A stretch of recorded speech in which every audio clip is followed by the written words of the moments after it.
This is the critique of the Bender Visual Motor Gestalt test by Katrina Cramer-Diaz.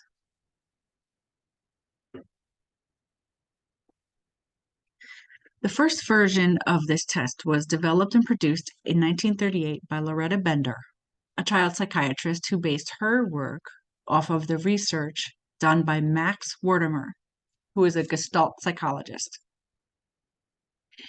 In 2003, a second version was published by Dr. Scott Decker and Dr. Gary Brannigan. There have been additional versions that are used for different ages of children, and different professionals use them. And they all measure the same thing, though: visual motor maturity, and to screen children for developmental delays, assess brain damage, and neurological deficits, including memory. The psychometrics for this test are very good. Not for the first original version, which is one of the reasons why we have a second version. So the reliability that I'm reporting on is for the second version. It's the copy phase, which has inter-rater reliability coefficient of 0.90. Internal consistency coefficient based on the split half method is 0.91. Test retest coefficient 2 3-week intervals is 0.85. For the recall phase, the inter-rater reliability coefficient is 0.96, and the test retest coefficient with the same intervals, 2 3-week intervals, is 0.83. The validity is also high for the copy and recall phase, and it's based on correlations between test results and intelligence, visual motor ability, and academic achievement factors. This test is sensitive to clinical disorders such as learning disabilities, ADHD, and Alzheimer's dementia, which makes it really good for school counselors to use, and also different counselors for different ages. That's why it's good from 4 all the way up till 85 and older. So the basic format for this test and the administration. So the original test only had one phase, and it had 9 designs. So the one phase that it had was, you just were shown 9 cards, and we asked to draw them on a separate piece of paper with no time limit. You could erase and anything. And then the clinician scores the drawings to determine the test results. But they realized that the designs needed to be a little bit more age appropriate, and they wanted to add a memory piece to the test, which is the recall phase. So in the second version, there are 16 designs. They added some to the easier group and some to the harder group. So the 2 test versions are for ages 4 through 7, and then ages 8 and up. So the first test, test A, has 2 phases. The first phase is copy phase. Individuals are shown 13 designs and asked to draw them on a separate sheet of paper with no time limit.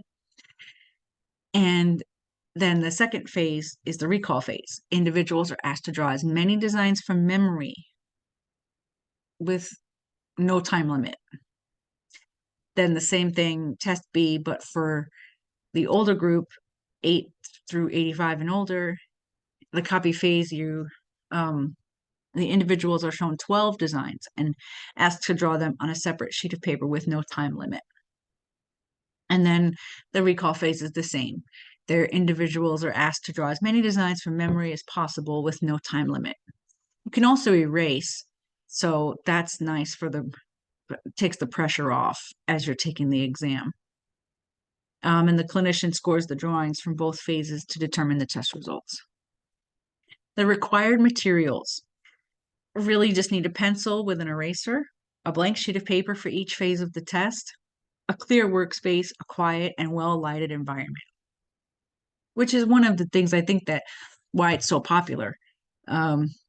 It's because it doesn't take long.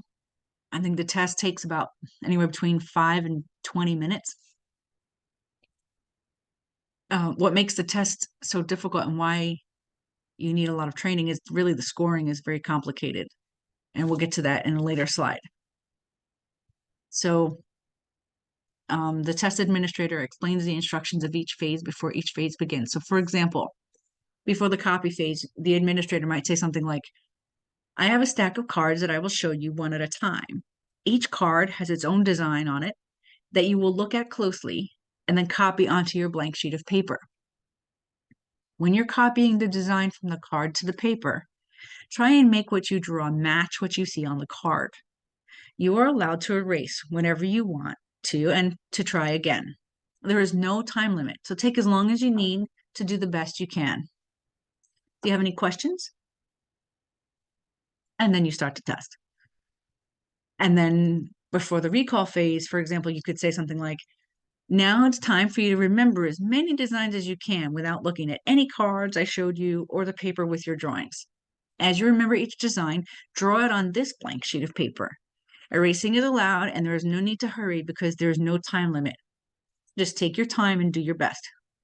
Do you have any questions? So scoring the BGT is based on a global scoring system. The qualitative system using a 5-point scale of 1 to 5. The test administrator scores the errors per drawing, and there's a positive correlation among the test scores and level of deficiency, development, or brain injury. Different versions have different scoring processes and interpretations. The appropriate population. The norms are based on a stratified and random sampling of 4,000 people based on the US 2000 census of people ages 4 through 85 and up. The test administrators need to be trained clinicians because the scoring is complicated. Each version has its own set of scoring procedures. So you really need to understand that in order to, the scoring is relatively strict. Eligible test takers, really children or adults ages 4 through 85 and up who need to see about their memory or their developmental brain function and things like that. Ineligible test takers. There are some people who shouldn't take this test. Individuals with a vision impairment that cannot be corrected, and individuals with motor impairments, preventing them from holding a writing utensil because then they just can't take the test. The clinical applications. This one test, it's just supposed to be one test in a battery of psychological, neurological, and psychoeducational tests. It's not the only test you use to make a diagnosis. It should never be used by itself. It's just one piece of the puzzle.